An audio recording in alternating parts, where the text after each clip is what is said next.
보통 이제 역사 속에서 보면 이해가 되지 않는 사건이 1636년부터 37년에 있었던 병자호란이에요. 네, 병자호란. 근데 병자호란 때 여러분들은 아마 두 개의 그 신하들 그룹이 있었던 거를 기억을 하실 겁니다. 하나는 우리가 싸울 군대가 없으니까 화의를 하자. 또 한 그룹은 망해도 싸워야 된다. 척화파라고 하는 그룹이 있었습니다. 여러분들은 두 그룹 중에서 어떤 거를 만약에 그때 대신이었다. 정책 결정에 인조에게 영향을 끼칠 수 있다라고 한다면 저라면 망해도 싸워야 된다. 망해도 싸워야 된다. 한 번은 네. 떨쳐보자. 지금 군대는 여기는 한 5천 명이고요. 밖에 15만 명이 있고요. 아, 그랬어요? 네, 구원하러 왔던 군대 5만 명은 전부 다 몰살했습니다. 아, 그래요? 네, 현재 상황은 그래요. 잘 풀어봐야죠. 전략상 전략상 후퇴, 전략상 화친을 화친을 하는 저도 이쪽으로 훗날을- 바꿔도 되죠? 훗날을 도모하자. 이때 상황을 보면은 당연히 지금 얘기하셨던 것처럼 화친으로 몰고 가는 게 그 사람들이 더 강한 입김을 가졌을 것 같은데 놀라울 정도로 화친을 주장하는 사람은 소수였고요. 오. 싸우자, 멋지다. 죽자라고 이야. 했던 사람이 다수였다라는 거죠. 왜 그래요? 근데 그 배경에는 남의 시선을 의식했군요. 그렇습니다. 왜냐하면 여태까지 지난 몇십 년 동안 청나라랑 싸우자, 여진족이랑 싸우자 계속 얘기를 해갖고 이게 사대부의 상식이 된 거예요. 그러니까 내가 이 전쟁이 끝나고 너 그때 화친하자고 그랬지? 이 얘기가 무서운 거예요. 결국은 관계 속에서 내가 소외되는 것들에 대한 두려움이 이미 조선시대 대신들한테도 상당히 있었다. 이게 확실히 얘기를 나누다 보니까 우리나라 사람들이 관계를 중시하잖아요. 그러니까 유독 또 왕따 당하는 것도 무서워하는 거죠. 관계 속에서 멀어지거나 아니면 따돌림 받는, 다시 말해서 고립불안을 굉장히 강하게 가지고 있죠. 그래서 너 빼곤 다 했어. 이런 메시지는 우리나라에서 아주 폭발적인 힘을 제일 싫어. 가지고 있습니다. 제일 무서워요. 불안해, 벌써 불안해. 그 얘기만 들어도. 너 빼고 다 하는 얘기야. 이러면 내가 뒤처지는구나. 이런 생각 들죠. 제일 싫어.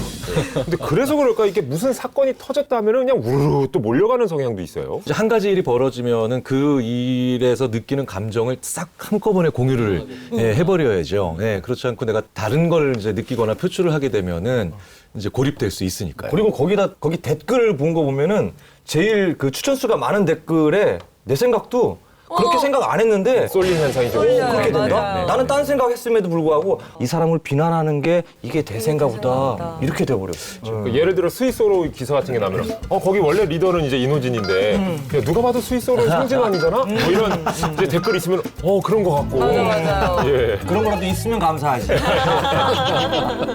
알겠습니다. 뭐 이런 감정들은 또 계속 쌓여가는 건 맞는 것 같아요. 또 뉴스를 안 보려고 해도 헤드라인이 또 자극적으로 그거를 그냥 보게끔 유도하는 것도 심해지는 것 같아요. 예전에는 그냥 상황을 묘사했거든요. 근데 요즘은 끝에가 항상 명사로 끝나는 경향이 있는 것 같아요. 참극, 돌연변이 발생. 자, 이런 식으로 이제 명사로 끝나면 사람들이 이제 더 이상 다른 생각 안 합니다. 한꺼번에 한 가지 생각에 동조를 하게 되죠. 경제 뉴스에도 그런 거 굉장히 많습니다. 예. 가계부채를 검색해 보시면 가계부채 사상 최대 이런 기사들이 많을 거예요. 통계를 보니까 가계부채는요 1990년대 이후로 매년 사상 최대예요. 마치 제 체지방이 사상 최대이거나 뭐 김일중 씨 신장이 사상 최대인 거나 마찬가지예요. 그게 이상한가요? 어떻게 줄어들어요? 매년 경신되진 않아요. 다행히. 그러니까 저는 이상하게 계속 이제 경신되네요. 몇 살이 매년 사상 최대입니까? 네, 눈길을 끌려니까 그런 제목을 달게 되는 거예요. 뉴스가 확실히 좀 불안을 부추기는 영향도 있는 것 같아요.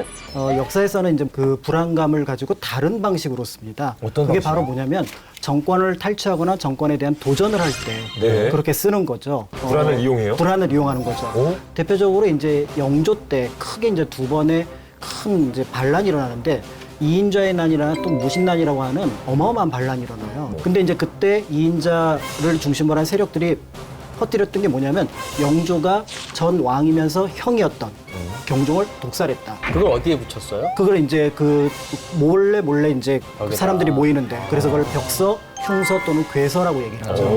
그래서 이제 딱 그게 이제 백성들이 들어보니까 지금 내가 상황이 안 좋은 게 알고 봤더니 진짜 왕 때문인 거예요. 그렇죠. 이게 얼마나 내용이 흉악했냐면 실록에서 그 내용이 흉악하니까 적지 마라. 너무 라고 할 싫어요. 정도로. 그럴 정도로 이제 내용이 흉악했다라고 알려져 있는데 이와 같은 백성들이 가지고 있던 불안감을 이렇게 벽서를 통해서 확산시켜서 자신의 어떤 목표를 이루려고 했던 사람들이 조선시대에도 있었습니다. 불안을 이용한다.